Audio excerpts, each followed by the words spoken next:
Vegetarian protein. If you are a vegetarian or thinking about becoming a vegetarian and are worried about how you will get protein into your diet without meat, don't worry. Believe it or not, there are plenty of non-meat foods that can introduce protein into your vegetarian diet so that you are not lacking in this area of your body's nutritional needs.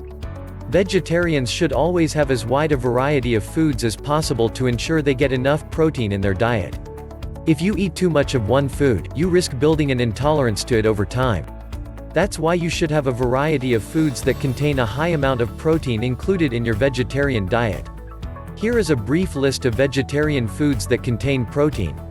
Tofu, corn, peanuts, lentils, soybeans, tinned baked beans, red kidney beans, poppy seeds, sesame seeds, fortified soy milk, almonds, figs, haricot beans, spinach, Brazil nuts, chickpeas, kale, broccoli, spring greens, white cabbage.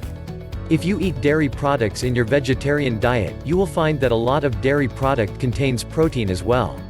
Here's a short list of how you can get your daily dose of protein with dairy.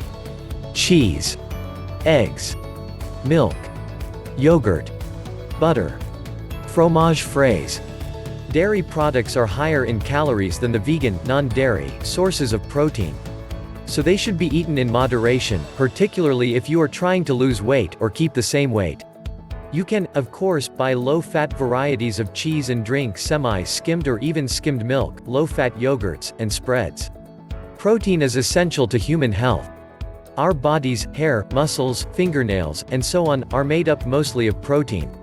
As suggested by the differences between our muscles and our fingernails, not all proteins are alike. This is because different combinations of any number of 20 amino acids may constitute a protein. In much the same way that the 26 letters of our alphabet serve to form millions of different words, the 20 amino acids serve to form different proteins. Amino acids are a fundamental part of our diet. While half of the 20 can be manufactured by the human body, the other 10 cannot. These essential amino acids can easily be provided by a balanced vegetarian diet. As long as you take the time to research where you can get enough protein in your diet and then incorporate it into your vegetarian lifestyle.